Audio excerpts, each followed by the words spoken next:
Vous êtes-vous déjà demandé ce qui arriverait si, on prenait un prédateur capable de survivre partout pour le relâcher là où il est, à aucun ennemi? La réponse est simple. Cela provoque une catastrophe écologique. Aujourd'hui, nous allons analyser comment les simples ratons laveurs ont colonisé Europe et Asie, transformant la vie de nations entières en un véritable casse-tête. En attendant, n'oubliez pas de vous abonner à la chaîne. Pour saisir l'ampleur du problème, il faut regarder leur terre natale. À l'origine, le raton laveur est un habitant de Amérique du Nord. Là-bas, il fait partie intégrante de la nature, car les pumas, les coyotes et les alligators le chassent. Ce danger constant a appris à ces bêtes au fil des siècles à devenir prudentes et rusées. Les ratons laveurs possèdent un outil unique, leurs pattes. Ils sont dotés de doigts très sensibles avec des griffes qu'ils manient presque aussi habilement que les humains utilisant leurs mains. Ils sont capables d'ouvrir des loquets, de défaire des nœuds et de forcer divers récipients. En Amérique, les gens sont habitués depuis longtemps à ce voisinage. On sait là-bas qu'il faut bien fermer les poubelles et surveiller sa propriété. Mais le reste du monde est avéré totalement impréparé à l'apparition des ratons laveurs. Et le plus triste est que ce sont les hommes eux-mêmes qui ont introduit ce problème chez eux. Le premier point de notre histoire est Allemagne, en 1934. Il existe des preuves que l'autorisation de relâcher des ratons laveurs dans la forêt a été donnée au plus haut niveau, afin de diversifier la faune locale et d'offrir une nouvelle proie aux chasseurs. Quelques couples furent libérés dans les bois, sans que personne ne soupçonne ce que cela entraînerait des décennies plus tard. Le climat de l'Allemagne convenait parfaitement aux ratons laveurs. Des hivers doux, beaucoup de nourriture, et presque aucun grand prédateur comme les loups ou les lynx. Dans ces conditions idéales, leur nombre a commencé à croître de manière fulgurante. Il y étaient que quelques-uns dans les années 30. On les compte au jour, 8 par centaines de milliers, voire par millions. Les ratons laveurs en Allemagne ont vite compris une chose, pourquoi vivre dans la forêt alors qu'il y a des villes chaudes et riches en nourriture? La ville d'Eassel est devenue le véritable centre de la population des ratons laveurs en Europe. La densité des animaux y est si élevée qu'on peut les croiser dans la rue aussi souvent qu'un chat errant. En Allemagne, les ratons laveurs causent de gros dégâts aux maisons privées.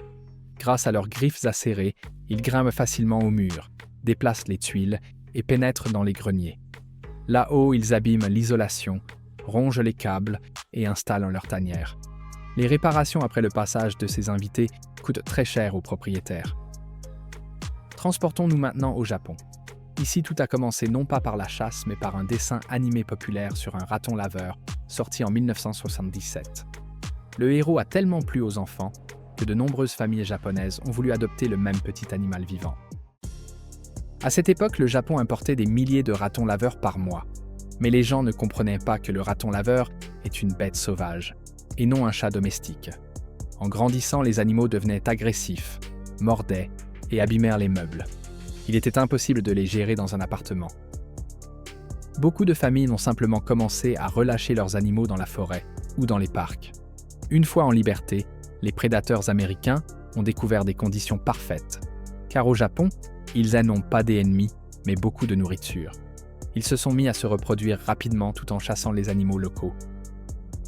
Les dégâts pour le Japon se sont avérés très graves en raison des particularités architecturales. Les temples anciens y sont construits en bois. Les ratons laveurs font leurs griffes sur les bâtiments historiques, rongent des passages dans les murs des monuments anciens et souillent les lieux sacrés. C'est une perte immense pour la culture du pays. Les agriculteurs japonais perdent chaque année de grosses sommes d'argent. Les ratons laveurs raffolent des fruits, des légumes et du riz. De plus, ils gâchent bien plus de récoltes qu'ils ne peuvent en manger. Ils croquent les fruits, cassent les plantes et étouffent souvent la volaille. Mais les destructions ne sont pas tout. Les ratons laveurs peuvent transmettre des maladies dangereuses comme la rage et divers parasites. Certaines d'entre elles peuvent être extrêmement nocives pour la santé humaine. C'est pourquoi tout contact avec cet animal représente un grand risque. Pourquoi est-il si difficile de lutter contre eux? Tout réside dans leur intelligence.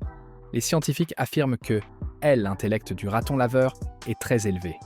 Ils ont une excellente mémoire, si bien que si l'animal apprend une fois à ouvrir une serrure complexe, il en souviendra pour toujours et le montrera peut-être aux autres. La ville est un lieu de vie pratique pour eux. Les égouts et les tuyaux leur servent de route sûre. Les poubelles sont une source de nourriture. Ils partent en chasse la nuit quand les gens dorment. C'est pourquoi il est très difficile de les combattre, car on ne les voit tout simplement pas. Les autorités tentent de prendre des mesures. En Allemagne, les chasseurs abattent de nombreux individus chaque année, mais les spécialistes disent que cela aide pas beaucoup. Lorsque la population diminue, les animaux restants ont plus de petits, et le nombre se rétablit rapidement. Au Japon, des services spéciaux de capture ont été créés et des lignes téléphoniques fonctionnent pour signaler les nuisibles. Cela exige de grosses dépenses budgétaires, mais on ne voit pas des autres issues, car il est impossible de les renvoyer et dangereux de les laisser en liberté. Les touristes rencontrent aussi des problèmes. Dans les parcs, les ratons laveurs ont complètement cessé d'avoir peur des humains. Ils peuvent voler un sac, ouvrir une tente et même mordre si on essaie de les éloigner de la nourriture. À certains endroits, des avertissements sont déjà affichés. Soyez prudents, ne nourrissez pas les animaux sauvages. La plus grande force des ratons laveurs est leur capacité d'adaptation. Ils mangent de tout, du poisson, des insectes, des restes de nourriture dans les ordures ou des aliments pour animaux domestiques. Ils vivent aussi bien dans la forêt qu'au centre d'une grande ville. Il semble qu'ils puissent survivre n'importe où. Les ratons laveurs nuisent également à la nature locale. En Europe, ils pillent les nids des oiseaux, mangent les œufs et les petits animaux. Les espèces locales qui ne sont pas habituées à un prédateur aussi rusé ne peuvent souvent pas se défendre contre lui et deviennent de moins en moins nombreuses. La situation est particulièrement difficile pour les personnes âgées dans les villages. Il leur est pénible de faire face seules à cette invasion, de réparer un toit ou de chasser une bête effrontée de leur cour. Pour les retraités, ce voisinage devient un véritable malheur.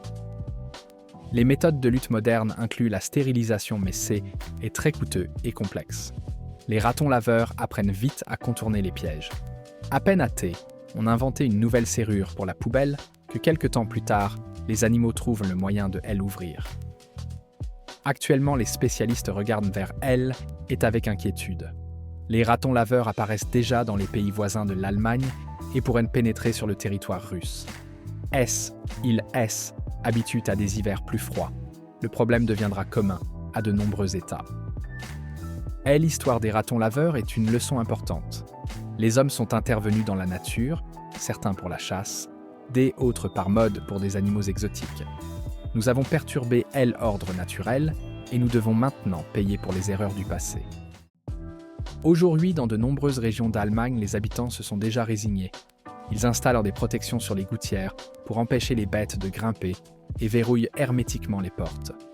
Le raton laveur est devenu un phénomène aussi habituel que le mauvais temps. L'attitude envers le raton laveur change aussi. Auparavant, on le considérait comme une petite bête amusante, mais maintenant, les gens comprennent que est un animal sauvage rusé et fort, capable de se défendre et de causer une foule d'ennuis. Que faire en cas de rencontre avec un raton laveur ? La règle principale est de ne pas approcher. Ne le coincez pas dans un coin, car il se défendra. Et ne les nourrissez jamais. Si vous en nourrissez un, toute sa famille viendra bientôt chez vous et installera à côté pour longtemps. Certaines personnes essaient encore de garder des ratons laveurs à la maison, mais cela demande une patience et une force énormes. Pour la majorité, le raton laveur est un animal de compagnie inapproprié qui est capable de dévaster un appartement très rapidement.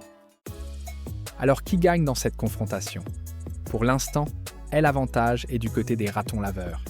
Ils conquièrent de nouveaux territoires, ils sont de plus en plus nombreux, et les hommes ne font que construire des clôtures plus hautes. Il est possible que nous devions nous habituer à vivre à leur côté. Cette situation montre à quel point il est facile de rompre l'équilibre naturel.